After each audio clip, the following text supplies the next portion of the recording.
This is Ken Griffin of Citadel, billionaire, super successful, moved his business from Chicago down to Miami. Here's what he had to say about Biden's administration. You cannot imagine how painful it was each and every day under the Biden administration to look at what new crazy proposal was being put into place to solve a problem that didn't even exist. Wow. I mean, our constant friction at Citadel with the government across umpteen different aspects of our business was exhausting.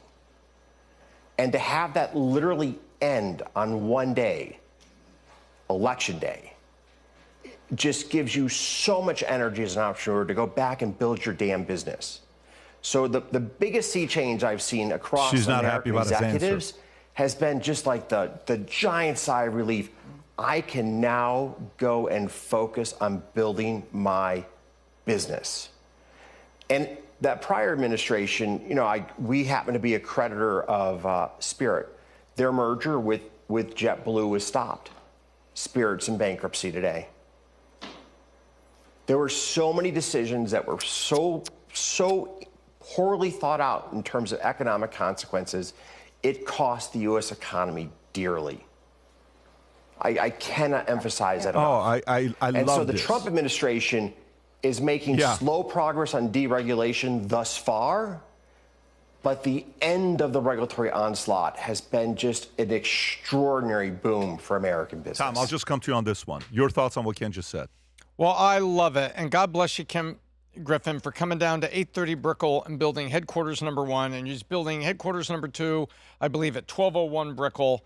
I drive by there, and I just can't wait, because those are going to be symbols, you know, of capitalism. And more importantly, they were symbols of decisions. Listen to the passion in his voice.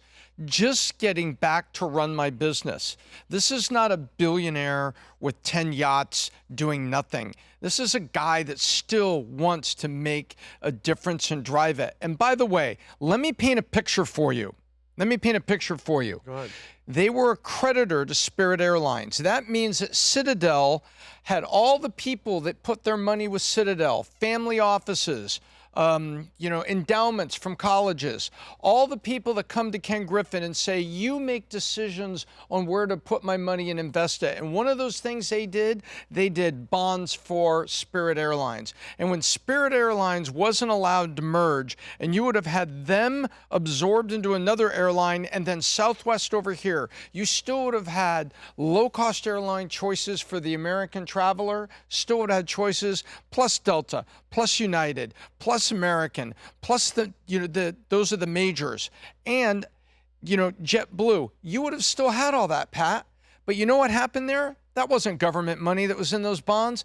That was investor money. And when he says this is what you did to the American economy, when the Biden administration blocked that merger for whatever reason, someone didn't give enough to a campaign, perhaps, those families and those endowments and those things lost money, and Citadel had to restructure the bonds and do things.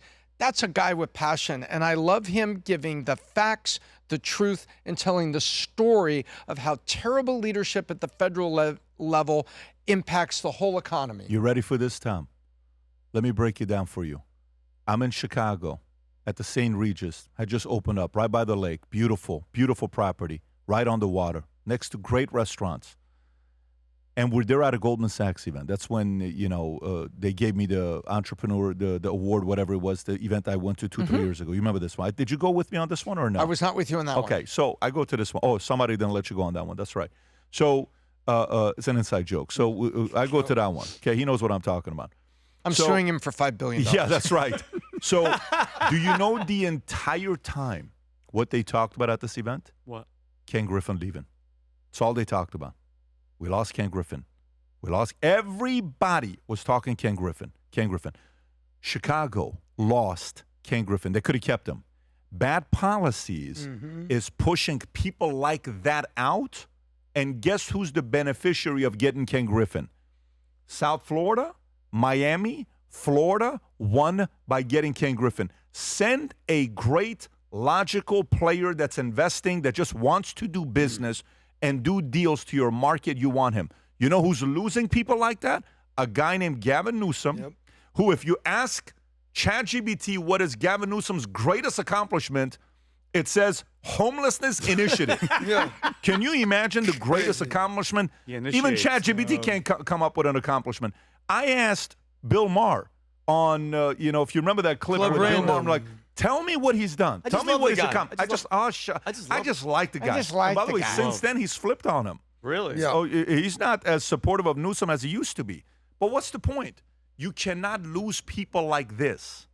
You're losing great. Pritzker was the governor when he lost Ken Griffin. No? Pritzker's been there for a minute. Of course. Pritzker loses Griffin and Lori, many others. Lori Lightbrain. Lightfoot.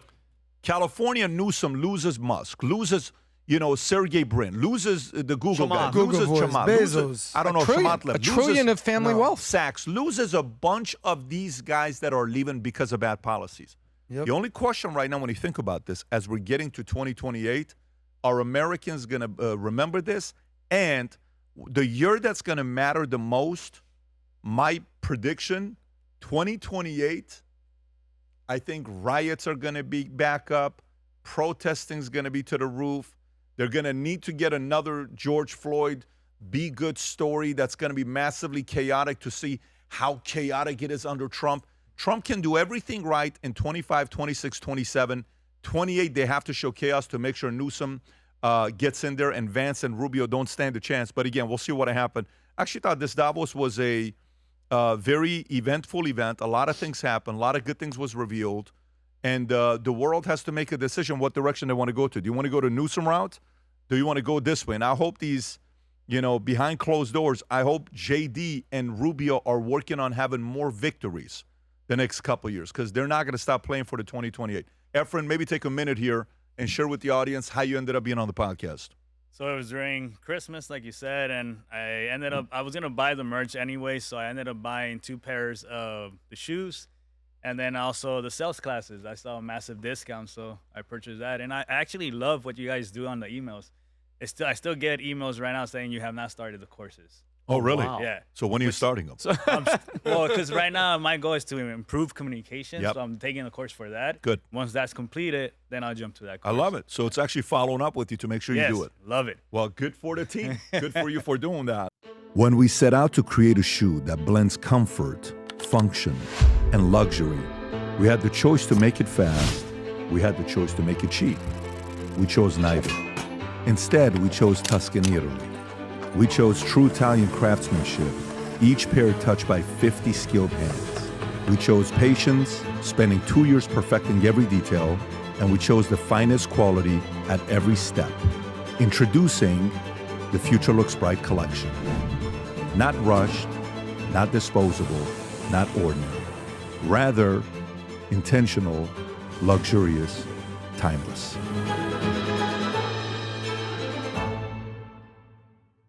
If you enjoyed this video, you want to watch more videos like this, click here. And if you want to watch the entire podcast, click here.